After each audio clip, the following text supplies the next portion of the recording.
এটা হচ্ছে তারকেশ্বর জার্নির পার্ট 3। আর এই পার্ট 3 আমি দেখাবো মেদিনীপুর বাস স্ট্যান্ড থেকে হাওড়া স্টেশন পর্যন্ত ট্রেন জার্নি। আর যারা এখনো পার্ট 1 ও 2 দেখোনি তারা কি করছো, আগে গিয়ে ওই দুটো দেখে এসো। তাহলে চলো আজকের পার্ট 3টা শুরু করা যাক মেদিনীপুর বাস স্ট্যান্ড থেকে। যারা যারা ভিডিওটা না দেখবে তারা স্কিপ করে বেরিয়ে যেতে পারো, আর যারা দেখবে তারা ভিডিওটা কন্টিনিউ করো। আর এদিক থেকে অ্যারাইভেল হয়ে গেল হরিনারায়ণপুর থেকে মেদিনীপুর লালকমলের। আর আমরাও বেরিয়ে পড়েছি মেদিনীপুর বাস স্ট্যান্ড থেকে মেদিনীপুর স্টেশন যাওয়ার জন্য।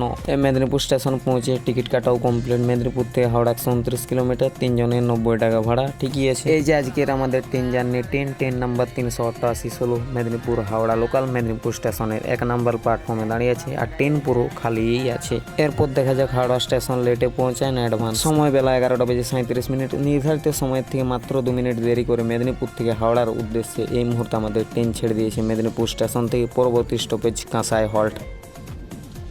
এই মুহূর্তে আমরা পার করছি কংসাবতী রেল ব্রিজ, আর নিচ দিয়ে বয়ে চলে গেছে কংসাবতী নদী।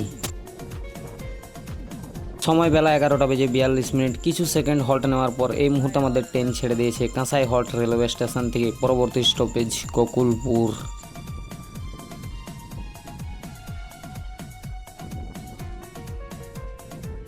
সময় বেলা 11টা বেজে 58 মিনিট। নির্ধারিত সময়ের থেকে 2 মিনিট অ্যাডভান্স টাটানগর খড়গপুর লোকালের সাথে আমাদের প্যারালাল এন্ট্রি হচ্ছে ওয়ার্ল্ডের 4th longest railway station Kharagpur জংশনের 8 নম্বর প্ল্যাটফর্মে।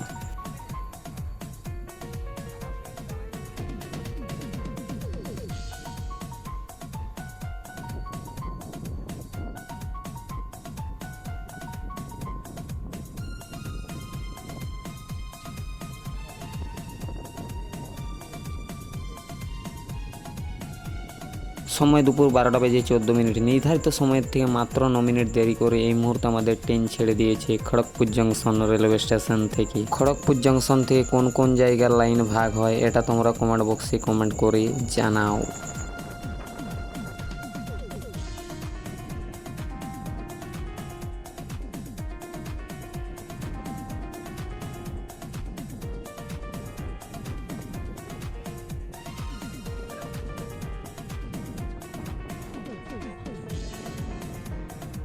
সময় দুপুর 12টা বেজে 50 মিনিট। এই মুহূর্তে আমাদের ট্রেন এন্টার করছে পশ্চিম মেদিনীপুর জেলার শেষ স্টেশন রাধামোহনপুরে। এরপর আমাদের ট্রেন এন্টার করে যাবে পূর্ব মেদিনীপুর জেলায়। সময় দুপুর 12টা বেজে 55 মিনিট। এই মুহূর্তে আমাদের ট্রেন এন্টার করছে হাওড়া রেলওয়ে স্টেশনে। আর এখান থেকে শুরু হয়ে গেল পূর্ব মেদিনীপুর জেলা, পশ্চিম মেদিনীপুর জেলা শেষ হয়ে গেল। আর এখন আমাদের ট্রেন পূর্ব মেদিনীপুর জেলার মধ্য দিয়েই চলবে কোলাঘাট পর্যন্ত।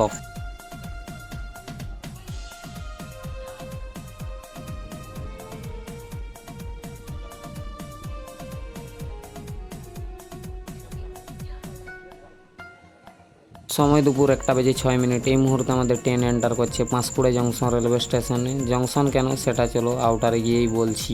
পাঁশকুড়া জংশনের আউটার থেকে ওই যে দেখতে পাচ্ছ ডান দিকে যে লাইনটা চলে গেছে, এই লাইনটাই চলে গেছে হলদিয়া ও দীঘার দিকে। এই লাইনটাই আবার তমলুক জংশন কেবিনে গিয়ে একটা লাইন দীঘার দিকে কেটে গেছে, আর মেন লাইনটা চলে গেছে হলদিয়ার দিকে। আশা করি বুঝাতে পেরেছি পাঁশকুড়া কেন জংশন। আর এটা হচ্ছে পাঁশকুড়া বাইপাস লাইন। যে সব ট্রেন হাওড়ার দিক থেকে আসে পাঁশকুড়া স্টেশন যায় না, তারা এই বাইপাস লাইন দিয়েই চলে যায় হলদিয়া ও দীঘার দিকে।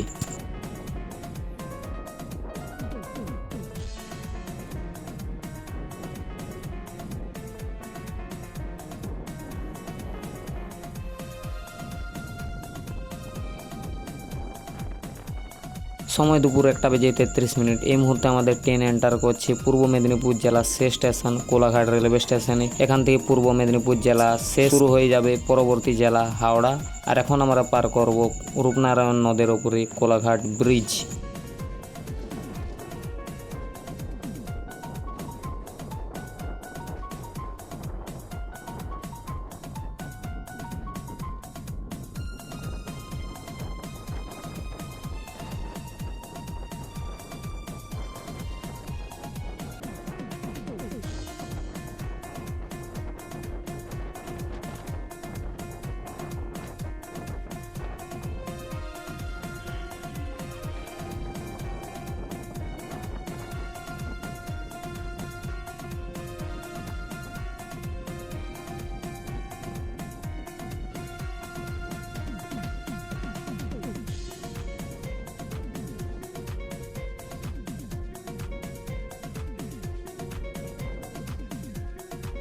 সময় দুপুর 1:39। এই মুহূর্তে আমাদের ট্রেন এন্টার করছে হাওড়া জেলার প্রথম স্টেশন দেউলটি স্টেশনে।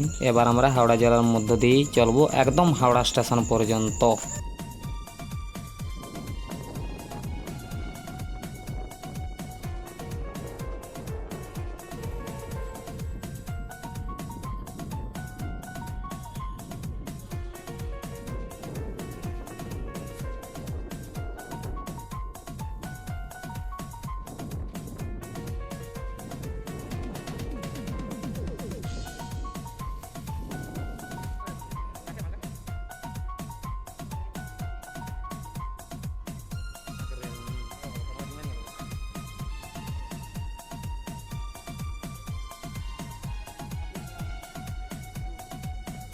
পন্দুর রেল স্টেশন থেকে এই যে লাইনটা চলে গেছে, এটা চলে গেছে ডানকুনি জংশনের দিকে, যেটা হয়ে 22,503 ও 22,504 বিবেক সুপারফাস্ট এক্সপ্রেস যায়। এই লাইনটা আসছে ডানকুনি জংশনের দিক থেকে। আর সময় দুপুর 2:55। এই মুহূর্তে আমাদের ট্রেন এন্টার করছে সাঁতরাগাছি জংশনে। সাঁতরাগাছি জংশন থেকে আর একটা লাইন ভাগ হয়ে যায়, সেটা তোমরা কমেন্ট বক্সে কমেন্ট করে জানাও। সময় দুপুর 3:35। বেশি না, নির্ধারিত সময়ের থেকে মাত্র 45 মিনিট দেরি করে এই মুহূর্তে আমাদের ট্রেন ঢুকছে তার যাত্রাপথের ও আমার যাত্রাপথের শেষ স্টেশন হাওড়া জংশন রেলওয়ে স্টেশনে। তো আজকের পার্ট 3টা এই পর্যন্তই ছিল। ভিডিও ভালো লাগলে লাইক কমেন্ট শেয়ার করে দেবেন। তো দেখা হচ্ছে এর পার্ট 4 নিয়ে খুব শীঘ্রই। তো তখনকার সবাই সুস্থ থাকবেন, ভালো থাকবেন। জয় হিন্দ।